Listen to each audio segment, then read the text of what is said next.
In 1994, a group of soldiers hijacked our democracy and suspended our constitution and made us believe that they were soldiers with a difference, that they are going to salvage this country and save it from rampant corruption, nepotism, and bring in transparency, accountability, and probity. And we embraced them, at least many of us, me including. And if we are all honest, most of us, the majority, embraced it. Because also, we were tired of the slow pace of development. We had a great democracy. We had one of the best civil services in the world. We had an unblemished human rights record, one to boast about everywhere. But we kicked it aside and embraced a military junta. And they made us believe they were soldiers with a difference. And that is, in fact, or was in fact, the commencement of our inquiry. Soon we realized that they were humiliating our political leaders. They were humiliating the elite, putting them on military trucks and dumping them in military barracks.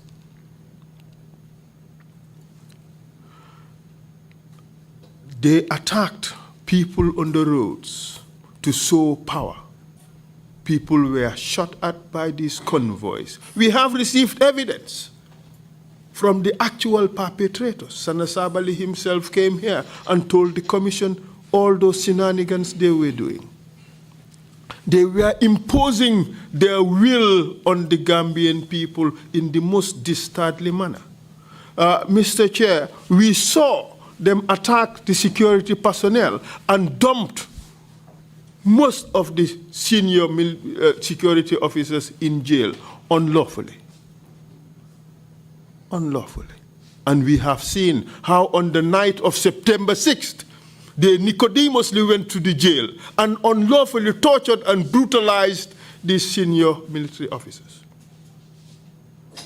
It was done cowardly. We have had Edward Singate testify about it. We have had Ibrahim Chongan testify about it, and a host of older soldiers testify about this. I wasn't prepared, Mr. Chair, to deliver closing arguments, but we would give you a gist, a flavor of what we were dealing with. As if that was not enough in the night of September, they started arresting our political leaders again and torturing them at Mile 2 prisons. We've had Edward Singate talk about how he managed to stop it. We have heard Sana Sabali talk about how he did it, how OJ and others became victims. But this was just these little symptoms that were emerging.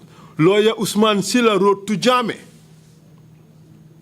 and told him how he was seeing the seeds of dictatorship being showed and how Jammeh was planning to self-perpetuate himself in power and that he must stop.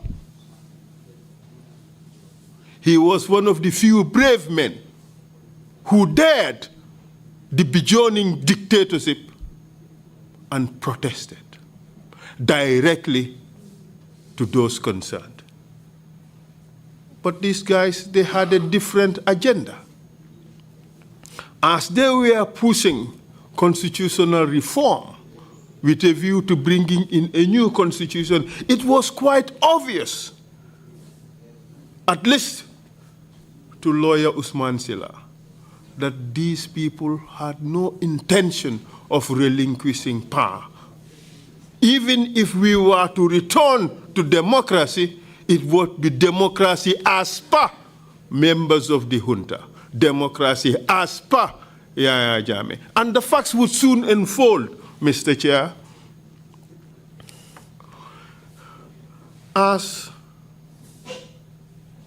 the junta started taking the necessary steps to silence all sections of Gambian society so that Jammeh can self-perpetuate himself in power.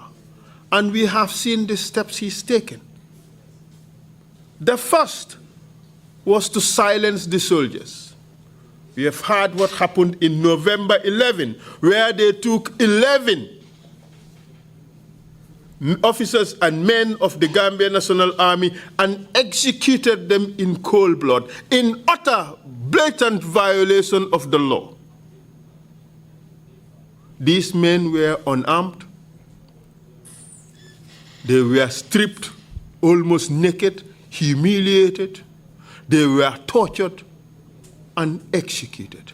And we have heard how the leaders sat before the commission and derided the international conventions that apply to all men of civilized people of civilized behavior, the Geneva Conventions and the additional protocols. Much to your chagrin, Mr. Chair, because I could recall you telling Sana Sabali, I spent years teaching generals about these rules. You sit here and tell us that these are not important. They disregarded completely the applicability or the application of these laws and did what they wanted. I recall Edward Singate saying, Jammeh told us to take no prisoners. And he interpreted that as an order to kill all the ringleaders. And that is what they did. On Remembrance Day, or day before Remembrance Day, they executed their colleagues in cold blood. They wanted to silence those who could potentially challenge their authority. But they did not stop there. The next step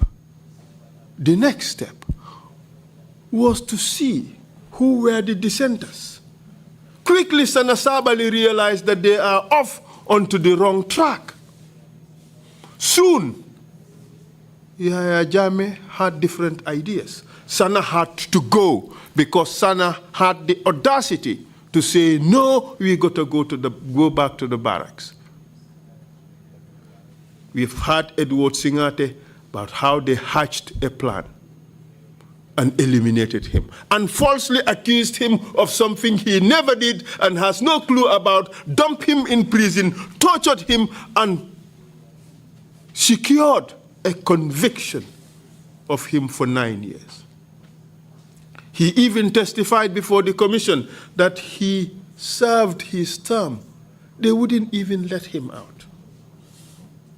Well, we have seen his name on the wish list. How did you call it? The spiritual hit list of Yaya Jammeh.